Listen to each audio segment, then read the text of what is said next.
I think being a good economist is just like in any profession, is just loving your work and doing it right. Do things you believe in, and then listen, because there will be lots of criticism. Many of those criticisms are actually very useful to make progress.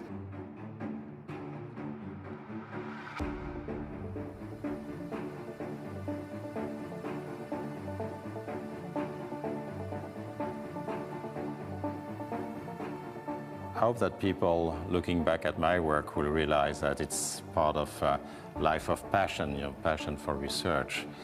It's also a style, and my own style is to try to combine theory with knowledge of the facts and institution and try to mix, because I really think that theory and empirical work are complements. I think relevance is very important, but also we have to be tolerant of people who do very abstract theory. Not everybody should do relevant stuff. I mean, this is my own taste, but I think it's very important that people understand what economics is about. It's a food chain where people supply inputs to the others, and in the end, people are trying to make this world a better place.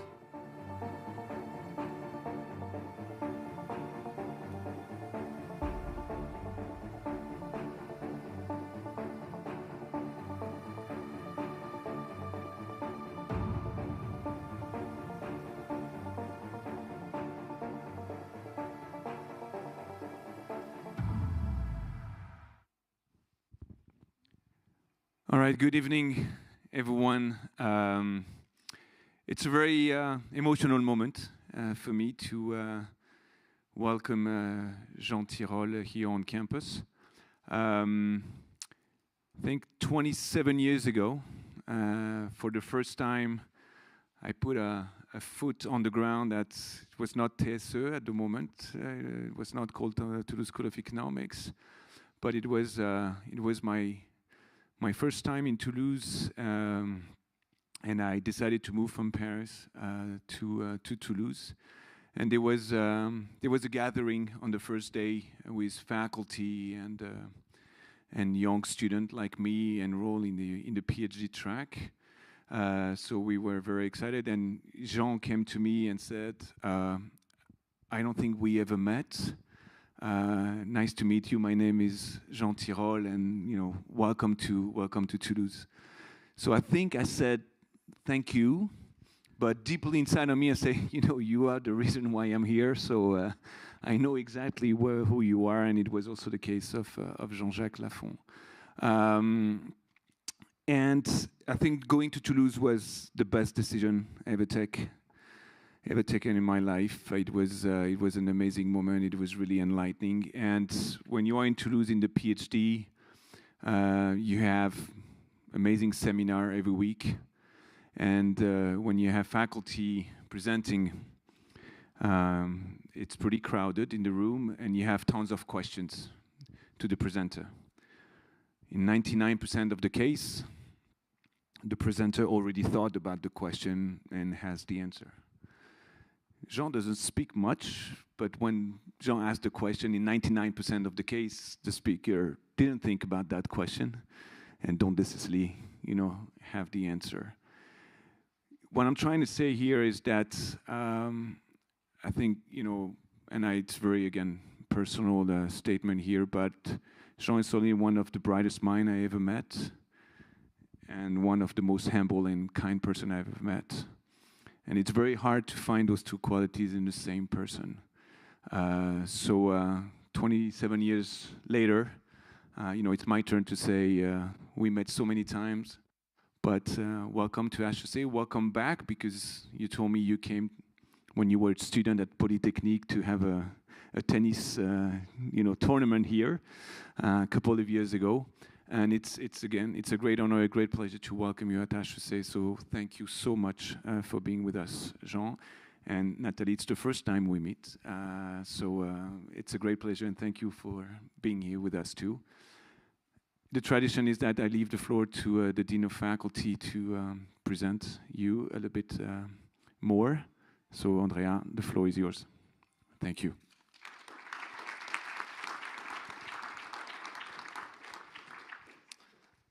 Thank you, Lilik. Welcome, everyone. It's emotional for me as well. It's difficult having to introduce a monument and have to find the right words. So dear faculty, students, honored guests, I think today we have the privilege of welcoming one of the most influential, successful, and distinguished scholars of our time. It is clearly not easy to summarize in a few words all his career, his accomplishments, his contribution to the field and beyond. I think Jean started his academic journey not far away from here, at the École Polytechnique, and at the École de Pont-Chaussée. And please correct me if I'm forgetting something. And then he continued in the United States at the MIT, where he obtained his PhD in 1981, if I'm not mistaken. And of course, he held faculty positions in many places, initially at MIT, then at Harvard, then at the Toulouse School of Economics, where I think he was a member of the faculty and a pillar of the Department of Economics for many, many decades. And he has trained generations of scholars in economics. And I think among them, some of my colleagues here. And I think you can all testify to the extent to which your career, your life was influenced by the work of Jean. I need to recall all the achievements, the honors, the awards that we received.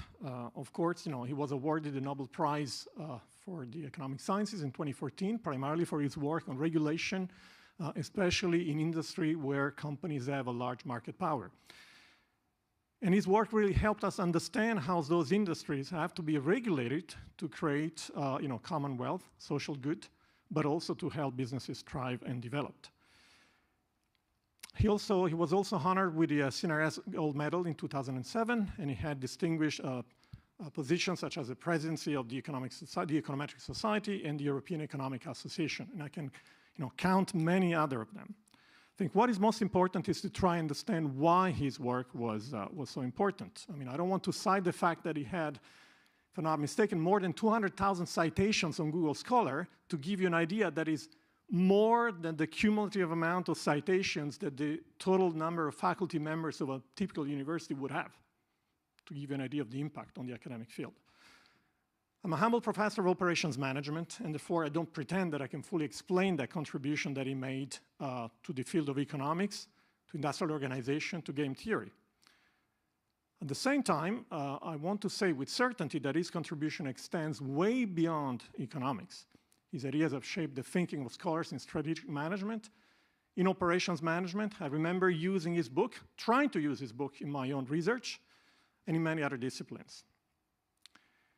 And certainly, they have influenced the way in which we think about businesses, regulation, and competition in general. His work on regulation provides a framework for understanding how governments can intervene or should intervene in these areas, in these industries where you have monopolies or oligopolies. And I think this is something that we see more and more these days with the growth of very large firms. His research is also a masterclass in how rigorous analytical thinking can help solve real-world problems, real-world challenges.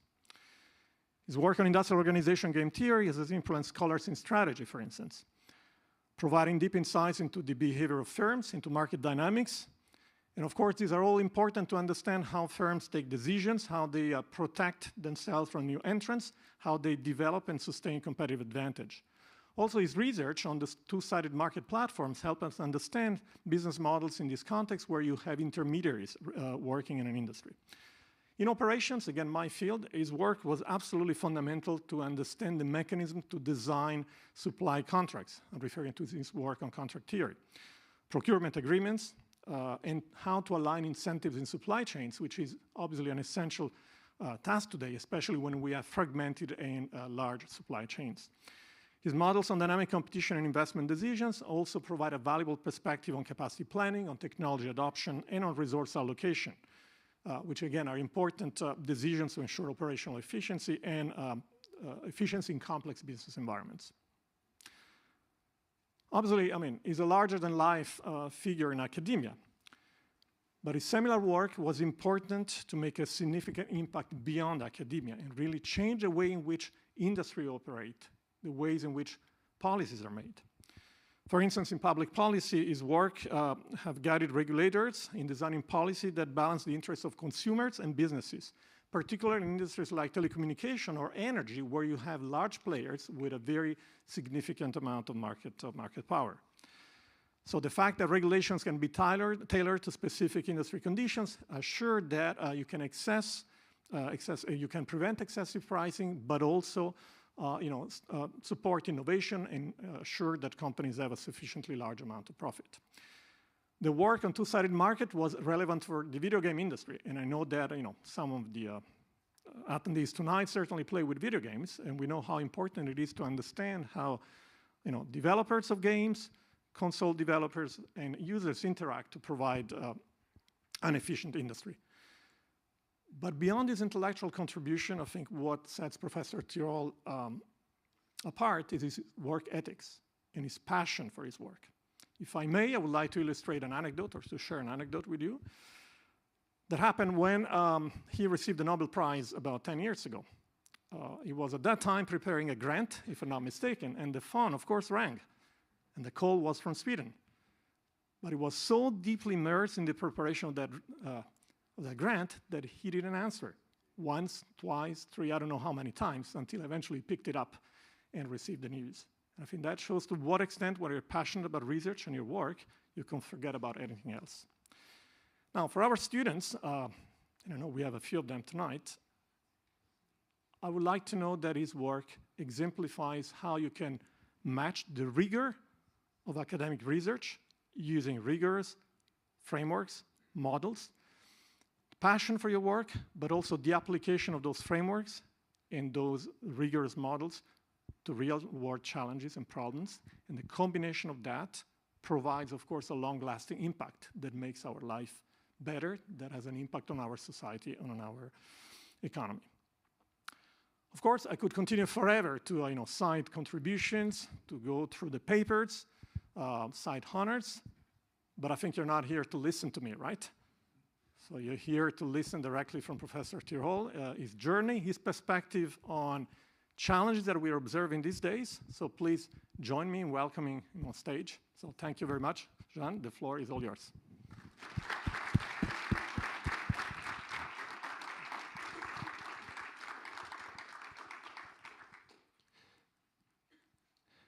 Well, thank you, Eloïc. Thank you, Andrea, for those extremely kind words. It's my turn to be emotional today now, but it's a pleasure and an honor to be here with you tonight. It's a pleasure because I see lots of old friends, and it's always nice to, and young students, young faculty also. It's a great opportunity for me. But it's also an honor, of course, because of the nature of HEC, which is a role model in Europe for combining a top teaching institution, which has been for a long time, but also transitioning into a top research institution. And the quality of the research and the quality of students I've seen today is very impressive. And what people have been doing here is really a change in Europe. In the US, traditionally, people have seen research as a complement, not as a substitute for teaching, including in business school, and that's very important that in Europe we do that, and of course, what the best institution to do that is HEC. So thanks so much for the honor. I'm really very pleased to be here tonight. And I'm going to talk about the following topic, which is privacy. And I have to warn you, I'm giving you an economist's view. So I'm not going to tell you everything about privacy, even from an economic point of view, but that will be an economic view. Because I'm an economist in the end, even so I have a strong interest in other fields, but I want to give you this view. So let's introduce the topic by the surveillance society. We have had a technological evolution which is very fast. We have smartphone, we have facial recognition, smart cities, and many other things, which makes it very cheap for platforms and governments to actually have access to information about who we are, our preferences, our behavior, our social graph, who are our friends, and so on. And the question that, given that the marginal cost of knowing, contrary to the past, has become very small, then that means also that if we don't do anything, the information about who we are is going to be public, or at least will belong to the government and the platform. So we have to think about the economic consequences.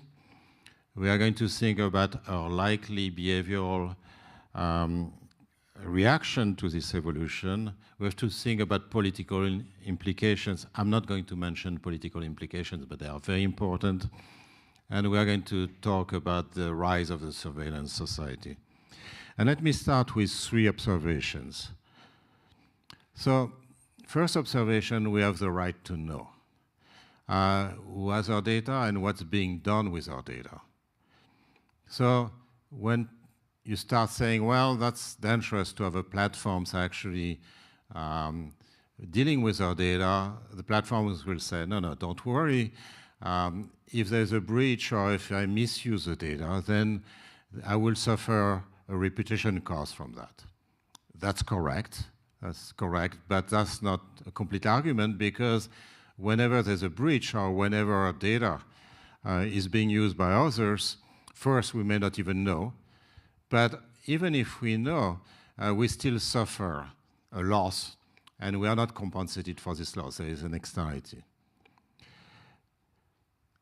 Another issue is that we often grant what I call an uninformed consent. So I don't know about you, but I want to know the current score of the Stade Toulousain, and I'm willing to click very fast without checking anything, just to know what's going on. It's only 5 minutes between half time. I really want to know what's going on. I'm very impulsive, and I'm very careless with that. So even though I value my privacy, or I believe I value my privacy, I'm very careless with it. I click and I click and I click. Why? In part because it will be very difficult for me actually to know what's going on. I don't know who the 150 partners with whom the data will be shared are. They have acronyms. They have policies I don't know about. It will take me hours just to understand the consequences of my giving consent. I don't know whether the right to oblivion will be respected, and so on. So I want to make a call for regulation. I know, I'm French. You're going to say, okay, again, a French regulator. We are fed up with those French regulators. But in the end, it's too much for me. We need a regulator to basically do the job. Just analogy, if you go tonight to the restaurant, you're not going to check the entire supply chain of the restaurant to see if your food is safe. If you have some money in your bank, then probably you're not going to spend the night studying the off-balance sheet and the balance sheet activities of your bank so as to be able to run tomorrow morning before the bank opens, you withdraw your deposits. That will be impossible, but that would be also very wasteful even if it were possible.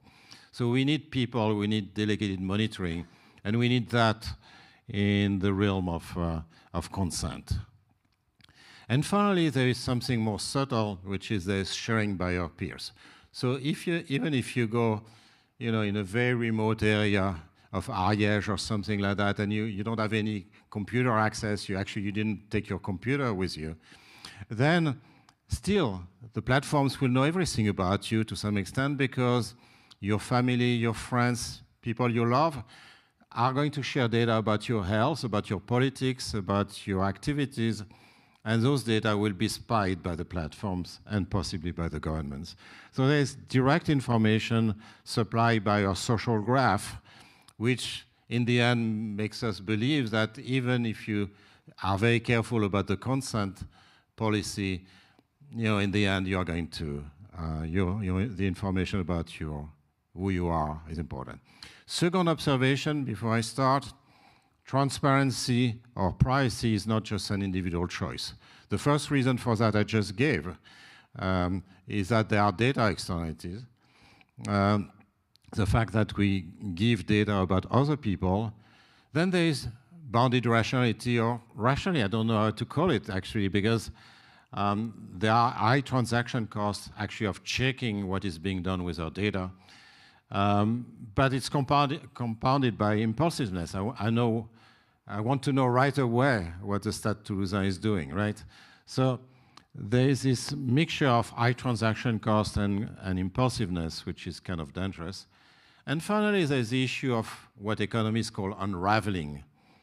So imagine that you apply for a job and your prospective employer tells you, okay, why don't you share your private Facebook page?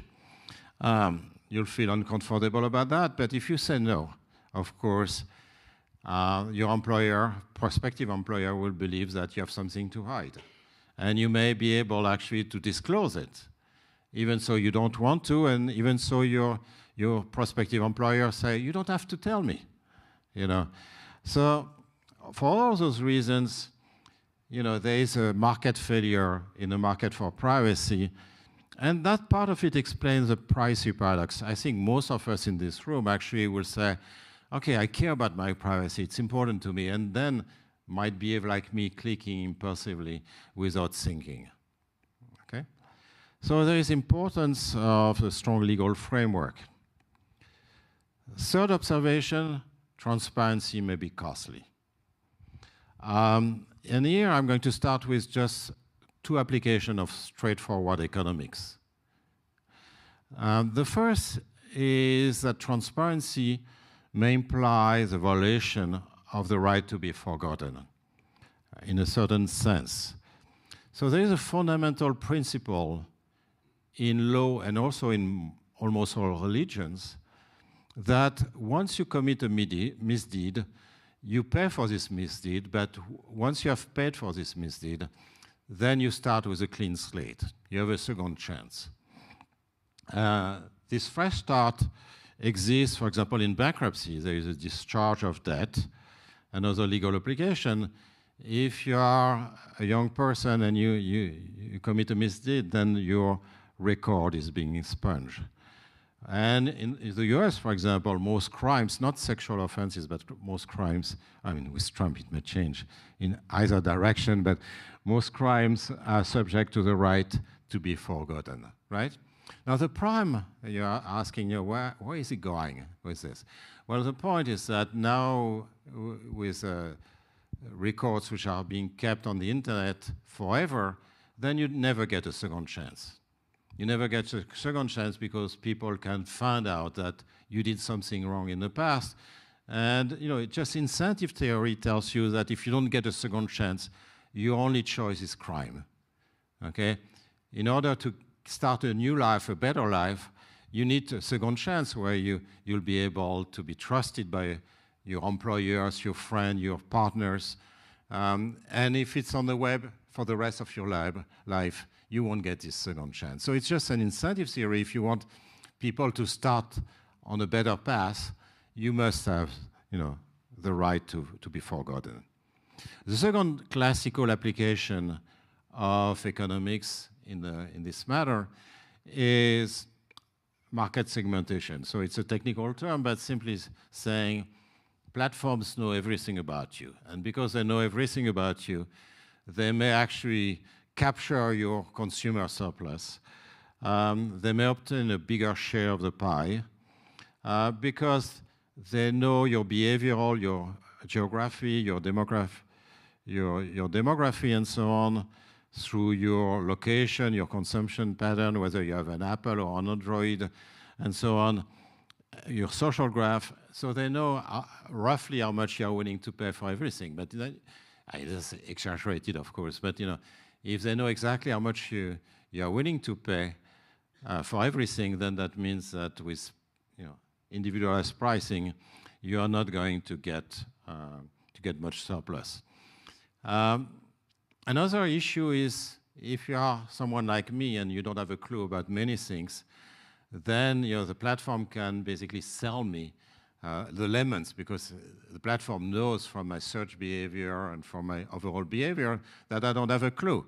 So basically, they can recommend a lemon to me. Okay. Now, a very old example in economics, over 50 years ago, due to Hirschleifer, is about the breakdown of insurance. That can be explained very simply.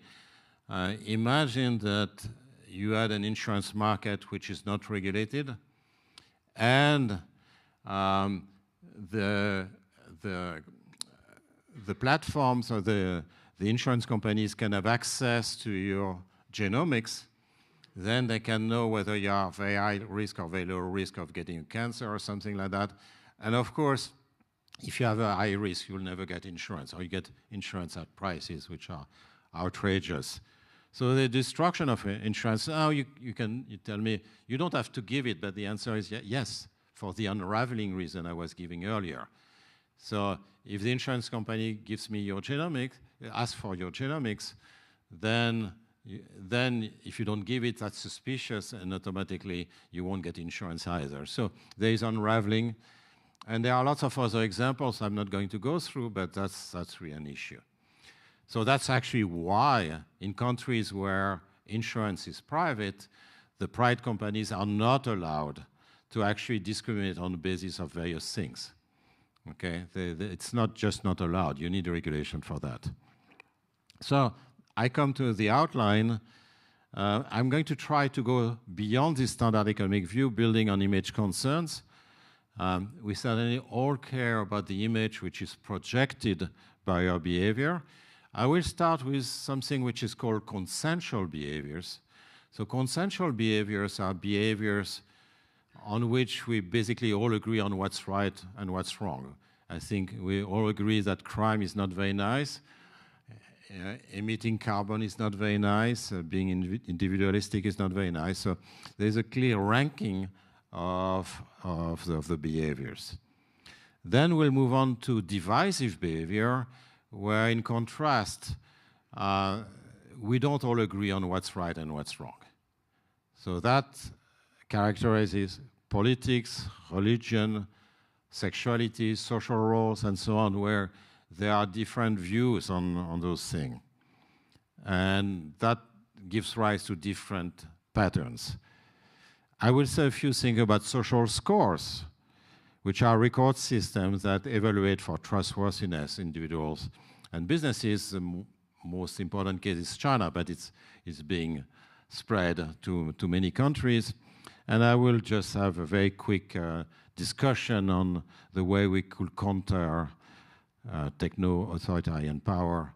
And then once you're really depressed, we'll stop. Okay? So, consensual behavior. Let's start with consensual behavior. Now, we know that there are benefits from transparencies, right? We know that transparency is the fact that your counterparties actually know about what you have done in the past, actually is going to discipline your behavior, right? So that's why, suppliers, for example, we are very happy to have ratings of suppliers, the goods, restaurants, ESG ratings, financial products. Workers, of course, that gives rise to career concern and makes us work harder. Sometimes there is too much of those career concerns, but that's part of our incentive scheme. It keeps politicians and countries on their toes to some extent. If you have free press and transparency of behavior by politicians, that's actually a good thing. And in some countries, people believe that it's also good for citizens, in their usual life, outside work. Now, transparency creates incentives. There is no question about that. If people know what you're doing, then you will have incentive to change your behavior. Okay? And there is a huge literature, experimental literature, showing that actually when people observe, then they behave better in a sense. Okay? So if you are watching me help the little old lady cross the street in front of HEC, of course, we'll have more incentive to help the little old lady cross the street. Okay? And that's true. There is huge amount of experiments showing that we may, we may vote more, we may give more blood, we can do this or that if we are observed by other people, because we care about our image, we care about the esteem of others. Okay? With a caveat, which is there is a very interesting literature on excuses and what's called moral wiggle room. The fact that if we have an excuse, that may reduce a lot the incentive of transparency, because we can say, oh, no, but you know, I was in a rush. I had to give a class at HEC, so I was not able to help the little old lady cross the street, right? So that's a story here. Okay, so far so good. So just 2 or 3 slides with a model, and based on work I've done with Roland Benabou. By the way, I should have said that right away. This is totally self-centered talk. So take that with a grain of salt. I have the excuse that actually I know my work better, but you know, it's not a very strong excuse. So the decision of whether we act pro-socially, which means in terms of economics we exercise positive externality, is triple. So the first is that we may be sincere. So we have a true empathy. We want to be altruistic to help other people, so that exists. But that's not the only motivation, of course. One is material. It could be that we get money for paying our blood. That happens in a number of countries. It could be that we are, you know, conversely, it could be a cost. So we may not want to do it because it's time consuming and we have other things to do. So that's extrinsic motivation. But what's interesting in our research with Roland and the research of other people is adding image concerns, which is that other people are going to draw inferences about who we are from our behavior. So you don't know who I am, but you can see my behavior and you may update about who I am from my own behavior. Now, why do we care about that? Because of pure self or social esteem concern. So I want you to think that I'm a good person or whatever. I want to think myself. I mean, that was Adam Smith, you know, the inner spectator. I want to think myself that I'm a good person. It's not only that I want you to think I'm a good person. So I'm signaling to myself as well. But it could be more functional, more instrumental. So, you know, prospect of having better friends, better partners, at least in our ordering, whatever it is. Or we may count on reciprocal altruism. So it may be the case that if you see me being nice to someone, you might be nice to me, even so I was not nice to you in the first place, but you know, I didn't interact with you, but if you see me being nice with someone, then you might be nicer to me. That's called indirect altruism, and that's, of course, a concern. A behavior is authentic if it reflects the first 2 payoffs. So basically, we behave because of our intrinsic and extrinsic motivation, but we don't take into account the social reputation payoff. So it's as if nobody observes. At least of course, we observe ourselves. But, you know, so the way, and that will be the only equation in the presentation, the way we formalize that is basically by having a pro-social action choice A. So A higher means that we are nicer, we exert a positive externality. So the first term, V times C, is basically V is our type, who we are, our intrinsic motivation. How much do we internalize the welfare of others? That's our altruism parameter. E might be the externality onto the other party. And A might be, for example, let's take 0 or 1. So we are nice or not nice. A equals 1 is being nice. But then the third term is really the term coming from reputation and image. So basically, you are going to update your view about me, the expectation of V, given you don't know my V, you don't know my type, but you know you observe my actions, and therefore you are going to update based on my actions. So that's a very simple framework. You can develop this framework and you get some predictions which are very simple and natural in a sense. So if we have higher image concerns, so for example, we are observed by more people or by people we care about, then we are going to behave more ethically. And there is a lot of evidence on that. If the matter is more important, so the externality on the other person is important, then we'll behave more ethically. And finally, if there are high monetary stake, of course, you get the standard result that you actually also more incentivized, with a caveat I'm going to come to. Now, the caveat is this.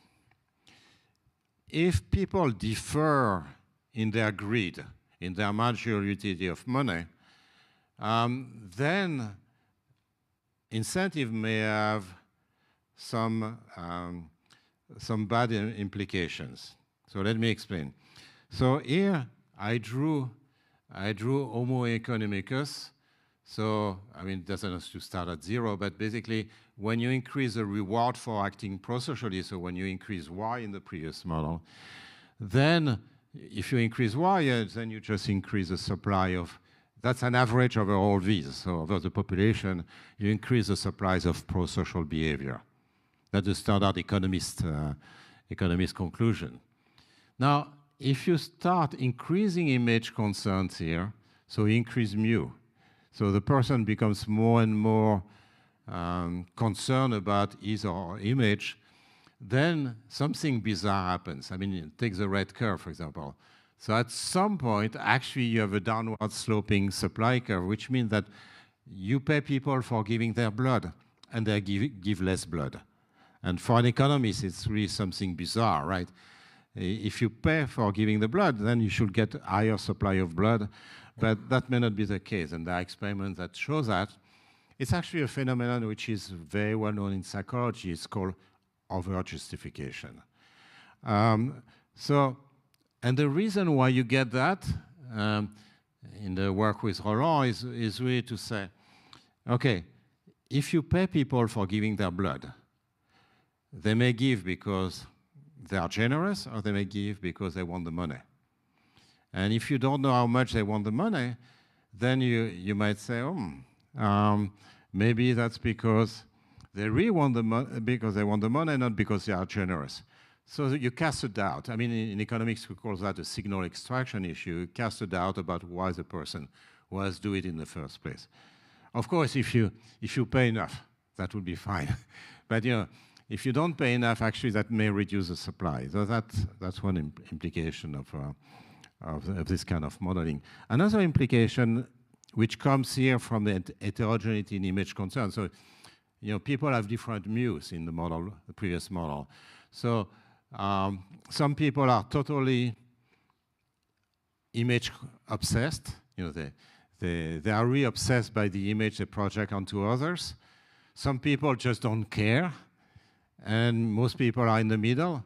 And actually, from point of view of an organization, we could discuss exactly which kind of person you want to have. You don't want people to be too obsessed by their self-image, but you also don't want people who are not obsessed at all with their self-image, because those they are very difficult to control through social pressure and the like. So let me come back to the little old lady. Okay. Now, you were not here this morning. That's too bad. So I came this morning, by the way, and I want to tell you, I helped a little old lady in front of HEC. You didn't know about that? Now, how are you going to react? I mean, in principle, I've done something nice, so you should, I can show you the picture if you want. I've done something nice, so you should say, oh, Jean is a great person. He helped the little old lady. Now, is that the way you will react?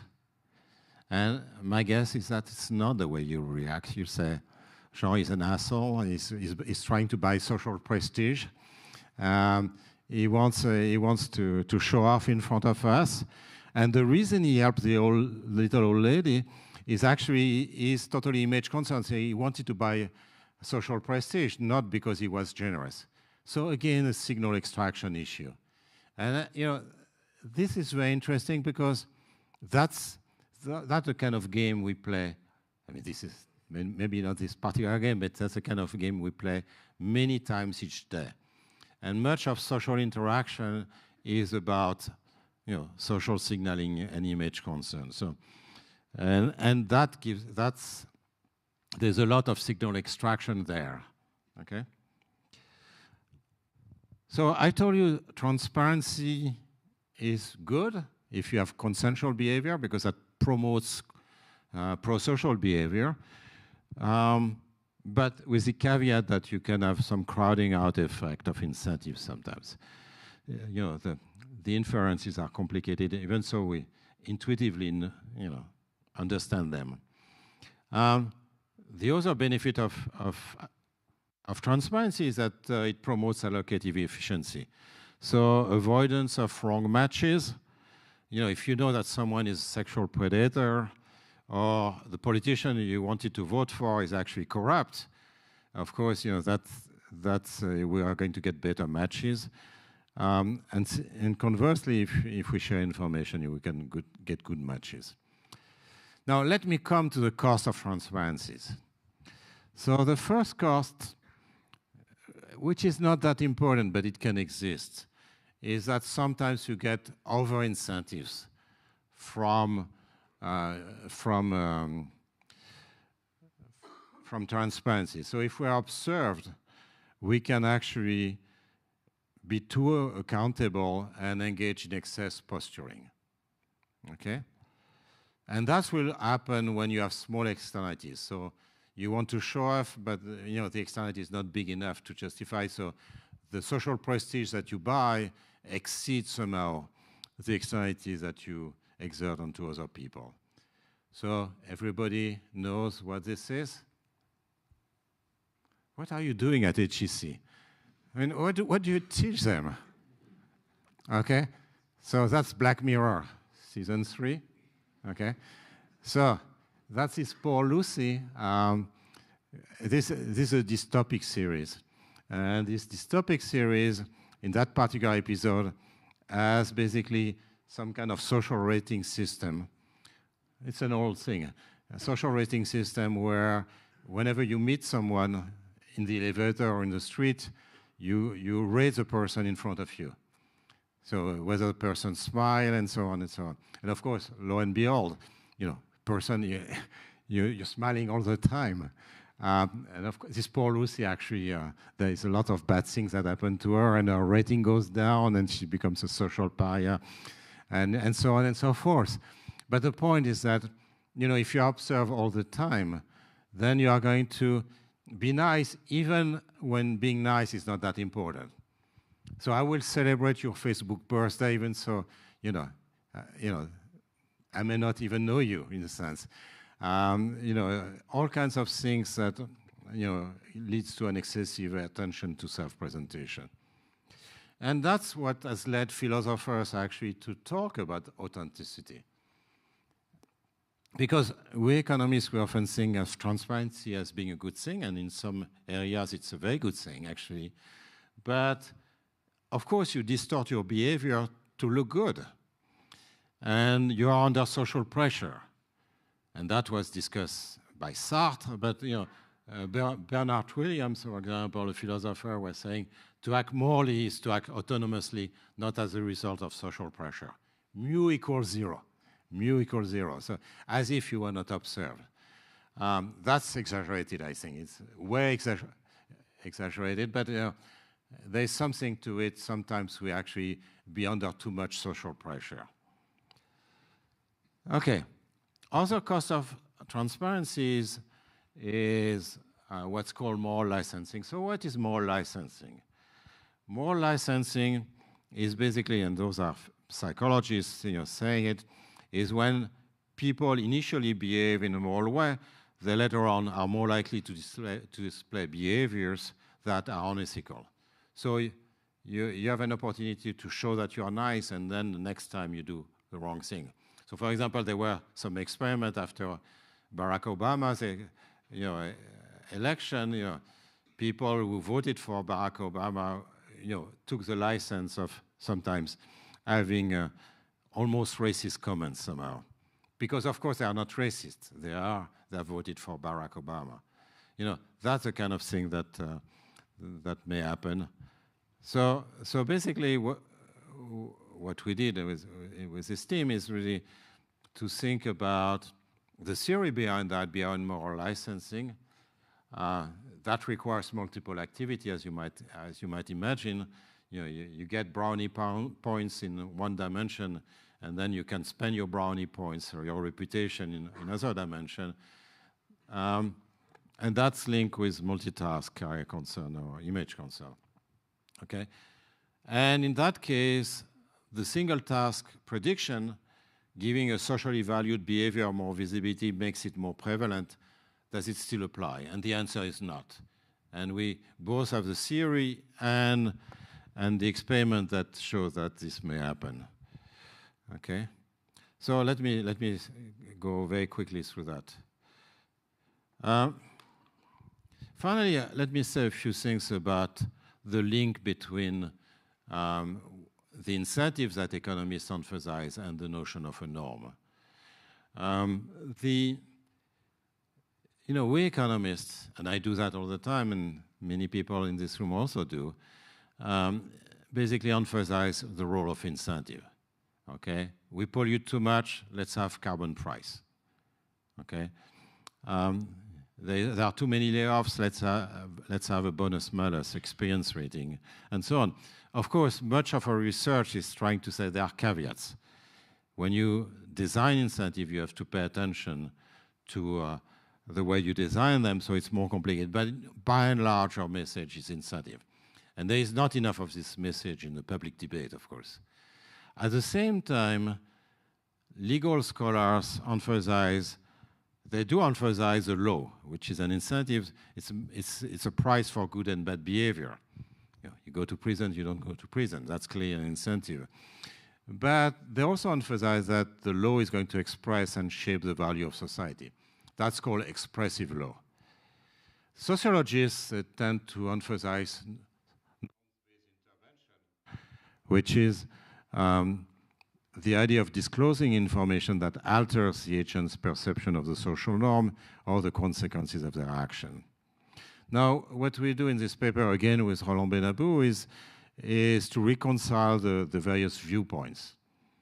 The economists, the legal scholar, and the sociologist, by noticing that incentives may be expensive to administer, and therefore, if you can substitute for incentives, that's good.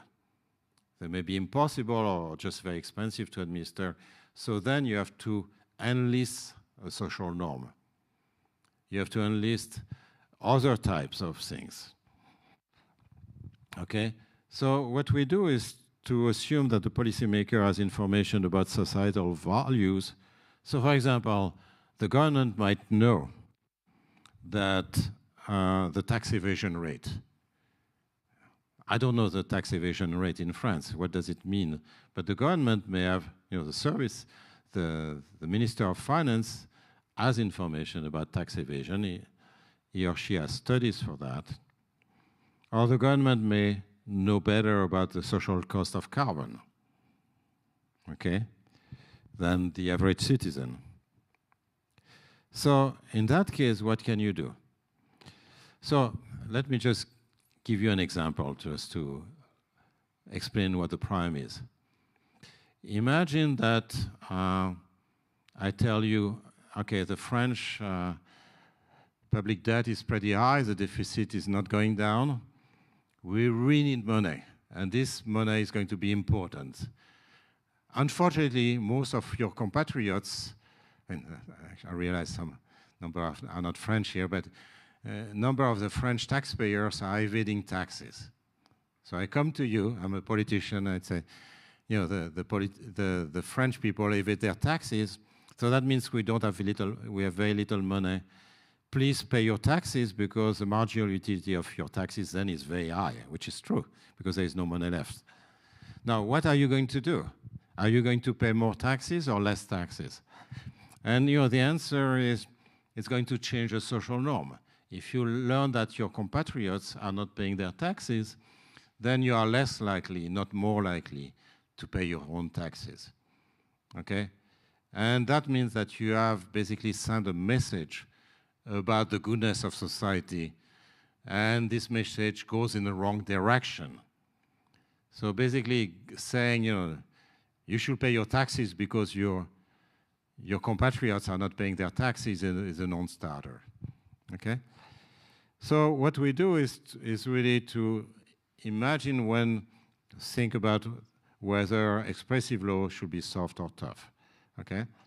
So it turns out that I'm going to go a little bit fast through that, but if you want to signal something about goodness of society, you want to say, to send a signal which is consistent with this message. And usually you want to have soft law. So you don't want to basically say things are wrong and have to be very tough. Okay? And by the way, that creates some thought about the role of economists. Okay, economists are the bearer of bad news by and large, right? Because economists, they say incentives are important.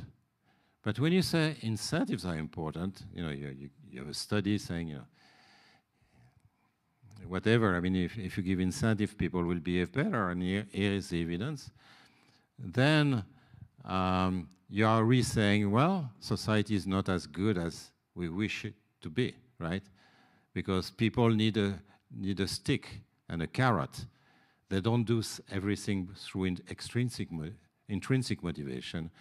And our message, by and large, is a message which is not very good for society, because it's really saying, we need those, otherwise, I mean, we economists who have been saying for 30 or 40 years, we need a carbon price.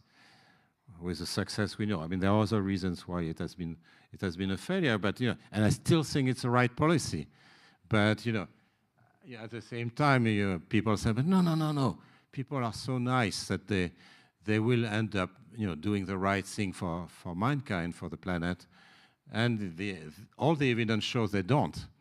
But we economists, we come with the bad news and say, no, society is not quite as good as you think, and therefore we need incentives. And there is a lot of resistance to that. But if you want to express the magnitude of the externality, so if you have information about the social cost of emissions, for example, of carbon, then you require tough laws. You have to increase incentive to send this message. Now, this is not what we have done in the last 30 years, as I was just mentioning. Actually, we have used very soft law in matters of carbon, right? We have carbon prices which are all over the world are very low, and create a huge problem for us. So I'll let you think a little bit about what's happening. Why is that for something that we should actually have a tough law, saying it's really bad what you're doing with carbon emission, actually we do the reverse. We have very soft law. Okay. So let me see how long I am. 15 minutes? Oh, but I guess it's pretty late, and I really appreciate your being here. That's fine, but it's mainly about you, because I realize that I'm the last obstacle before you and dinner. Okay, so maybe I could just mention a couple of topics that I was. So I mentioned divisive issues. So those are issues on which people disagree on what's right and wrong. There are many of those. And then transparency, of course, you might imagine, may not be as good. I mean, we saw some caveats to transparency under consensual behaviors, but under divisive issues, you'll have even more caveats, of course, because, if we have different views, I mean, here we are among civilized people, but, if we have different views, we might end up actually getting a very tough relationship and getting all kinds of things like discrimination, violence, and things like that. So is transparency desirable? The answer, of course, is not necessarily. But what we have to see, and I was talking earlier about the behavioral reactions of society, is that people are going to change their behavior under transparency. So in the case of, say, for example, you're a sexual minority, you are going to basically change your behavior in two ways. One is basically to hide in a safe space, so in a kind of ghetto. So the only people who see you are people of the same sexual minority. Or you're going to adopt behavior which basically make other people believe that you don't belong to that minority or the like. And in the end, you're going to end up in a safe space.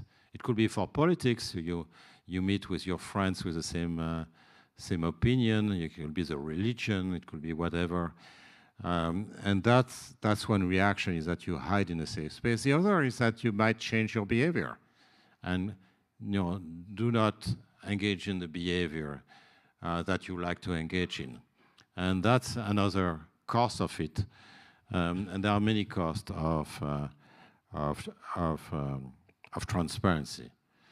So in that area, of course, we would like to have more safe space, more hiding in a sense, but we don't want to make the cost of hiding too high. And basically, what I do study is to try to understand when it's important actually to be able to keep a private space. Okay, so let me finish here with this and a remark afterward. So one of the things which combines actually consensual behaviors and divisive behaviors is the notion of a social score. So if you take, for example, China's social credit system, it's nothing about China, by the way, because, I mean, it's of course a regime which makes it easier to do that, but also China is very technologically advanced. But it's coming to many countries. The Chinese social credit system is about aggregating various criteria to give you a number, 537. Okay, Eloic, you are 537, but I don't know if it's good or bad. But on basis of things which sound reasonable, like do we reimburse our loans? Do we pay our taxes? Do we emit carbon? Fine. I mean, there's still a question about whether they should be public, but there's nothing wrong with using this kind of thing. Spreading of fake news. Well, in principle, we are all against fake news. Now, do you want Donald Trump to really discipline you and define what a fake news is? No, I'm not sure. I would like this to happen, right? And some are very unappealing, which is, we are social graphs. So I'm a friend of Eloic, and basically Eloic did something wrong. And then, I did something wrong. And then, Eloic's score is no longer 537, but 450. Because actually that was what was happening with Lucy in Black Mirror. So Eloic, meets with me. I mean, worse, it's part of a celebration or something like that for me. And then, Eloic is no longer 537, it's only 450. Of course, the goal of that, you can see it right away, is that Eloic won't talk to me because I have a low score. So I'm going to be isolated. And that's part of the punishment. By the way, it's not new. I mean, religions have been using that for a long time. It's called excommunication. So if you are excommunicated in many religions, not only you are excluded from the community, but your spouse, your friends are not supposed to be meeting with you, seeing you, because otherwise they themselves will be excommunicated. So it's a technique that is an old technique to make the punishment to people who deviate from whatever the religion or the government want, to actually increase the pressure on people. So what I show in this paper is basically there are two ways in which you can use social scores to actually put pressure against dissent. The first is to mix divisive issues, things like, are you favorable to the government? Are you practicing a religion which is not the state religion, or something like that? Are you saying something bad about the president? Okay?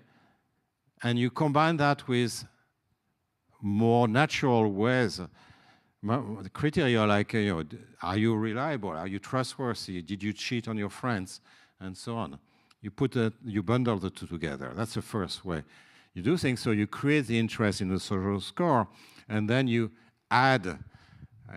It's an information design thing. Where if you know about information design, you put into there a few things which are convenient for the government or the religion or whatever you have in mind. The platforms can do that as well, actually.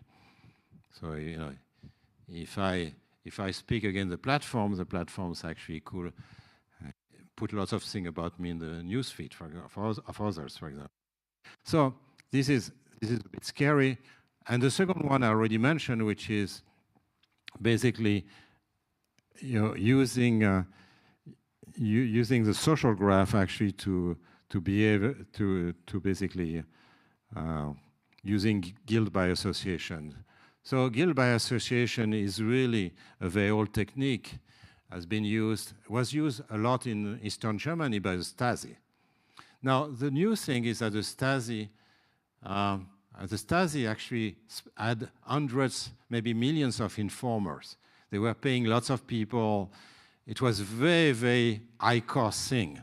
And they did a lot of damage nonetheless. But, they actually were spending a huge amount of money trying to basically have everybody informed on everyone. Now, today, and I come back to the first slide, it's costless. A few, facial recognition cameras, AI, which is going to analyze all kind of messages and phone calls and whatnot. It's costless. And then it's very easy to use guilt by association to really ostracize completely anyone who has deviated. You don't even have to engage in violence. Actually, there is an interesting exchange. When 1984 was published by George Orwell, basically Huxley, who had written earlier The Brave New World, said to Orwell, he sent a letter basically saying, this is a wonderful book, but it's totally irrelevant. That's what basically, he said it more politely, but he said basically, your boot-in-the-face strategy using violence, you don't even need to do that. You can use other ways of keeping social control. Huxley hadn't thought about AI, of course. He had thought about other means, but he hadn't thought about AI. But the modern version of Huxley's letter to Orwell is really that, which is now, it's very cheap, actually, to discipline society if you are a government. So that will be basically my penultimate slide. How do we counter techno-authoritarian power, given that most countries are heading this way? So the first important thing which has worked very well in history is a strong Supreme Court, basically counterbalancing power for the government.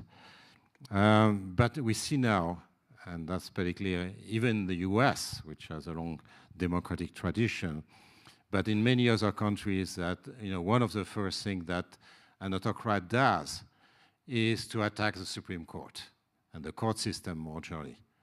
The other thing he or she does is really to attack the press, of course, and to monopolize the media.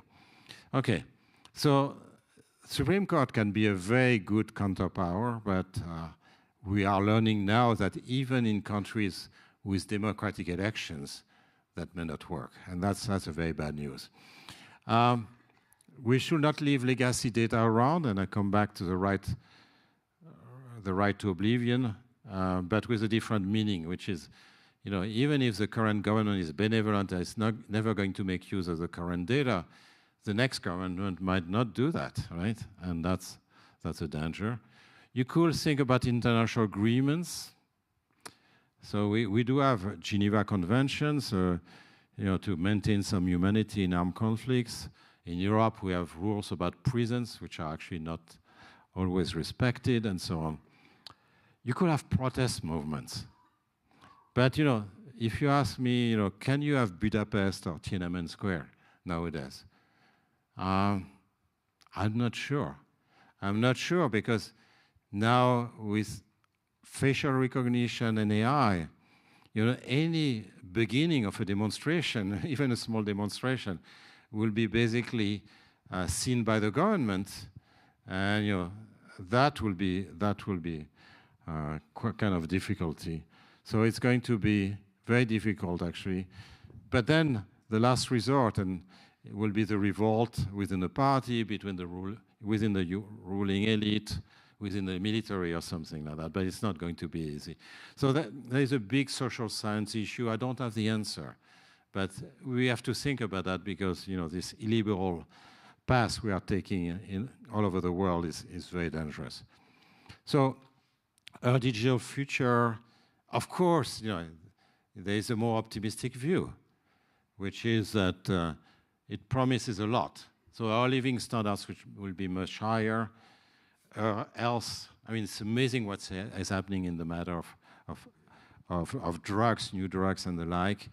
Education will be much cheaper in even a small village. You could have much better education that you have now. You can have more inclusiveness, many things. I mean, so the sky is the limit in a sense. But, you know, at that point of time, we see democracies fumbling, and you see climate change not being solved, you see this and that. So we see the issue with the future of work. So it must be addressed, and you know, privacy is one of the things to be addressed, of course. And of course, you know, I strongly believe that social science could be an instrument. You will be an instrument actually to build a smart regulation that we need to preserve privacy. Thank you very much.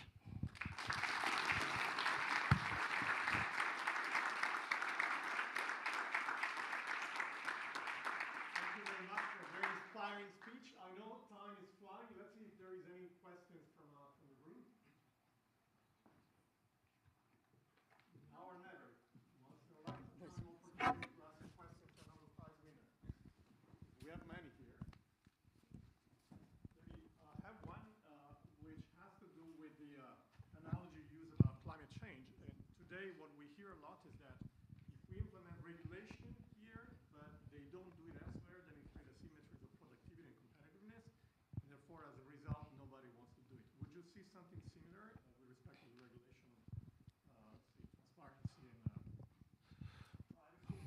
Can that be enforced even locally, or would that require a global, set of regulations? Well, of course, you know, we know the causes for carbon regulation failure, you know, multiple countries, and the fact that there's an externality, everybody's free riding. We talk a lot about climate clubs, we talk a lot about carbon tax adjustment, CBAMs. And price is a bit different because, in a sense, when we emit a ton of carbon, it's going to be exerting a negative externality on the entire world.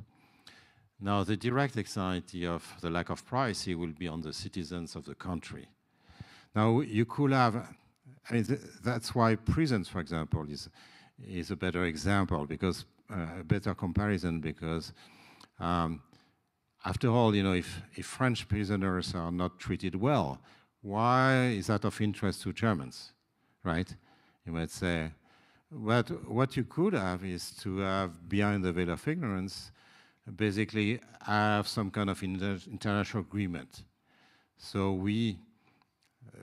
the work thing is not perfect as an analogy, but the prison one is a good one, which is that we commit collectively, the countries of Europe actually, to have minimum standards for prisons so that we don't treat prisoners in an inhumane way. And that way we protect our populations together against people who might actually want to mistreat them, okay? But then how do you implement? You look at what Trump wants to do with transgenders in prison. You know, how do you protect those people? The US hasn't signed, of course, the European agreement. But even if it had signed it, what would we do? I mean, will we go to war to protect prisoners in? I somehow very much doubt it. I mean, it's not going to happen. So, you know, name and shame can be useful. But again, name and shame is complicated because if you are in a country without the freedom of the press, the media are just all governmental in some way, or are moving toward governmental. I mean, that's what's happening in the US, especially given that you have bubbles, information bubbles. You know, so you can say, no, but that's, you know, they don't do, the Europeans don't do the same. They treat their prisoners better, for example. But, you know, who knows about it? And who wants to know about it? So there is a problem of collective action. I don't have the answer, but we, you know, this is a very difficult thing to do.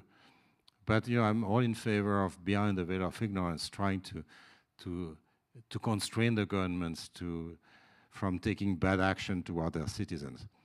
But to do that, you need a constitutional court. We have one in Europe, we have one within the countries, but the day the courts are being challenged by the government, there is not much you can do except for a revolution, right? There's not much you can do. And, you know, if Trump, for example, gets rid, he has already conquered the Supreme Court, if he gets rid of the judges, or if he doesn't get rid of the judges, but he doesn't enforce our decision, because you need a police to enforce the decision, then you are no longer in a democracy, right? And, you know, at that point of time, you know, except that basically, you know, rebelling collectively, assuming that you don't have Big Brother watching you all the time, may be the only solution, unfortunately. The other solution would be a rebellion within the elite. Professor Tirol, hello. As you know, we've opened these talks to a global audience, a live audience, and I've been mandated to look at them. And your talk has inspired questions that are, well, half a page long. So I'll try and paraphrase them, and in advance, my apologies. Naufel, who's an executive MBA here at HEC, has asked, where firms prioritize market share and data accumulation, do you believe reputational risks alone are enough to drive ethical AI practices? And he has a follow-up. Well, that's an interesting question. I'm not sure that's going to discipline the platforms. For one thing, we don't know where the leakage comes from. You know, if I go and see the Stade Toulousain score, then the platform is going to share with 150 partners. And, you know, maybe the leakage and so on will have occurred somewhere else, and I won't even know. So it's very hard to actually discipline the platforms on this thing. And they want to monetize data, okay? So they want, I mean, we see that, for example, they are very happy when something exciting goes on. Exciting not for us, but, you know, for the population, basically, there's blood, you know, there are some insults flying and so on. And, you know, they report all of that, of course, because they are going to make money out of the attention of the listeners. So I don't think it's going to happen that you'll get this discipline without regulation. For the non-specialists of rugby, we're talking about a passion in the south of France, especially, that's equivalent to a religion, I think. So he suggests, or he wonders if we need stronger economic disincentives to ensure responsible innovation. Well, I think the platform in general don't have much incentives in terms of liability. So there was this 1996 rule in the US, Article 230, which basically said the platforms are totally exonerated from any liability.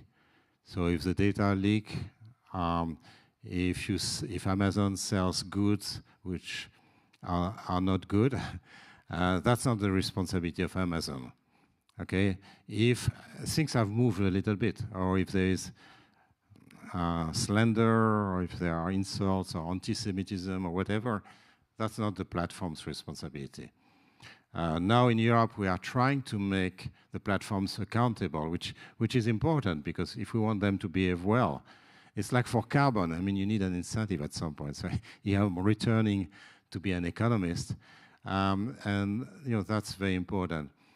But of course, the platforms don't want that to happen, because they make their money from various things like this, and they are resisting. So the interesting thing which is going to happen now is how much pressure the American administration is going to exert on Europe, and how it's going to basically exert this pressure in a differential ways across country, so as to make sure that Europe gets rid of its regulation.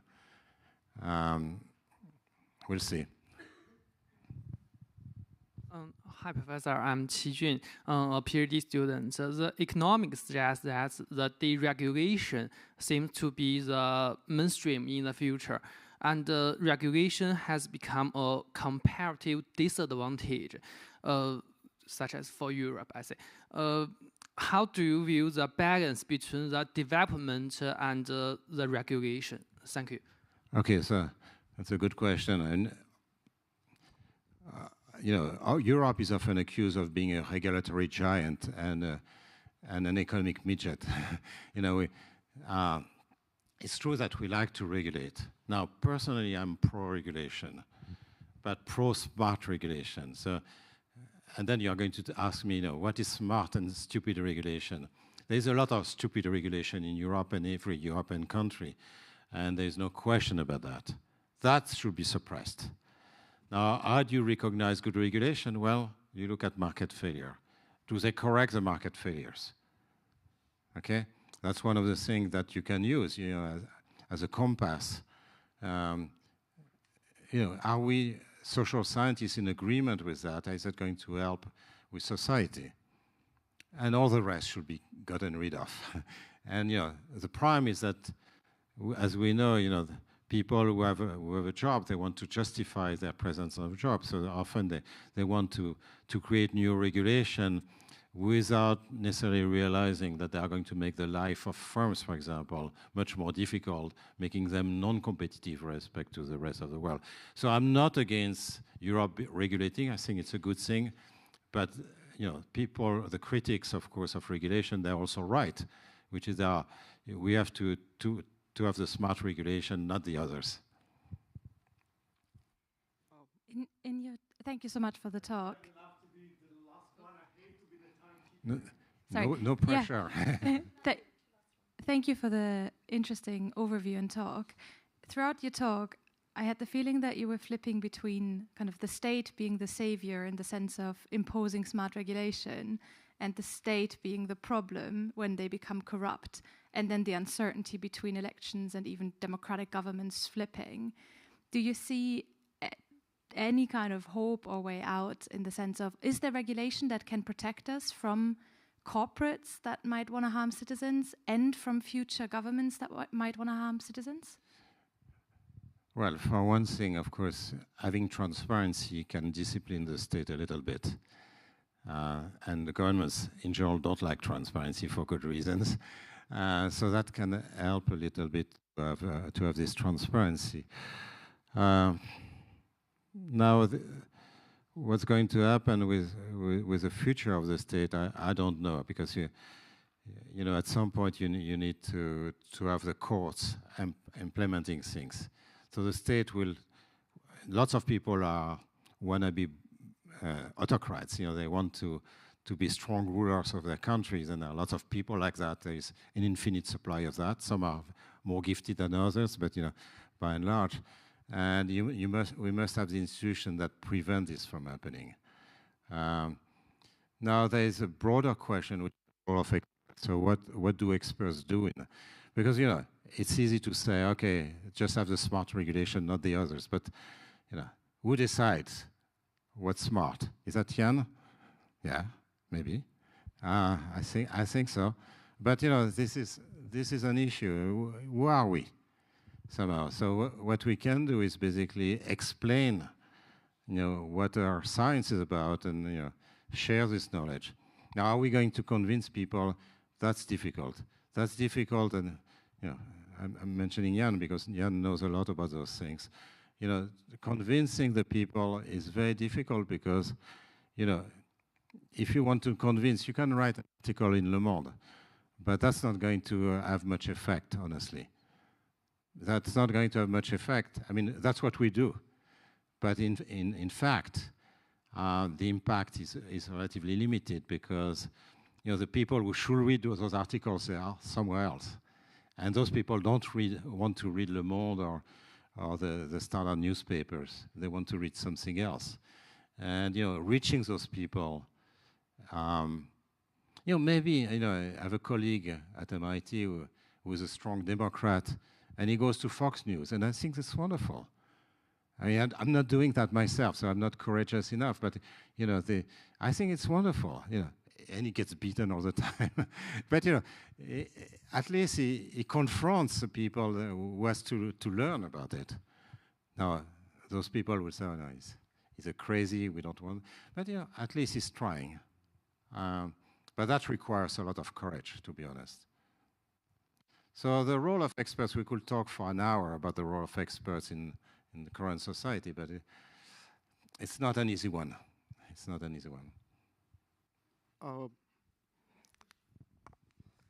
Professor, actually, I just wanted to build upon what you just said because, you know, while we understand that there's issues around, you know, the carbon emissions, there's issues around data privacy, a lot of people live in willful ignorance right now.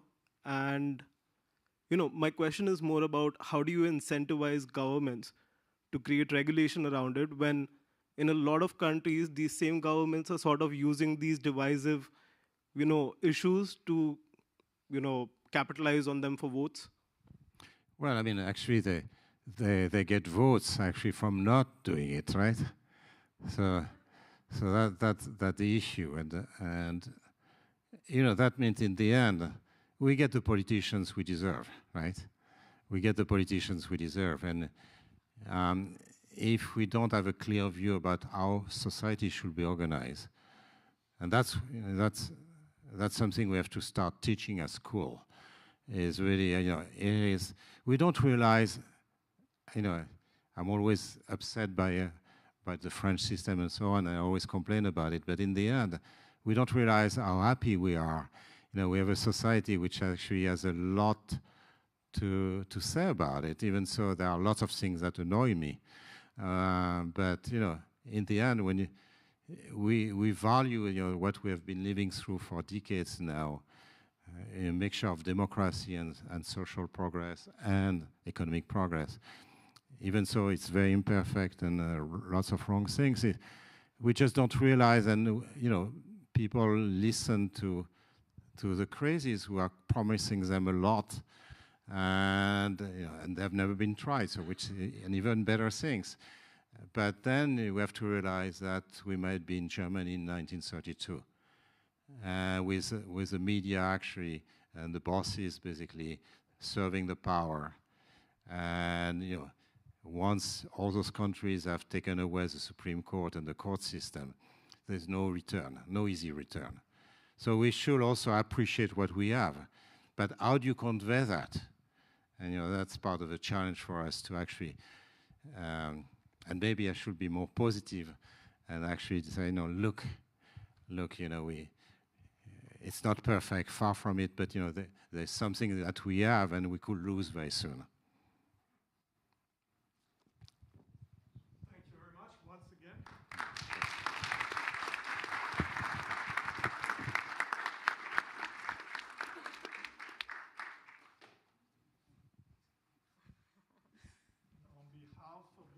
Academic community, we're proud to bestow upon you this honorary degree as a testament to your contribution to the field of economics. Thank you very much. Thank you so much.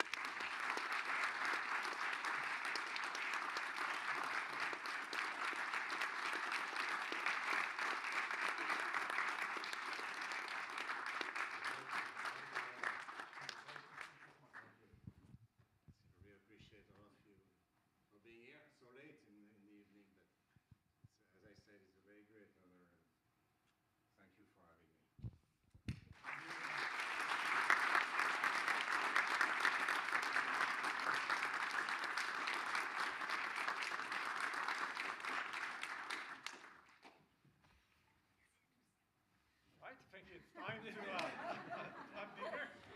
And thank you all for joining tonight.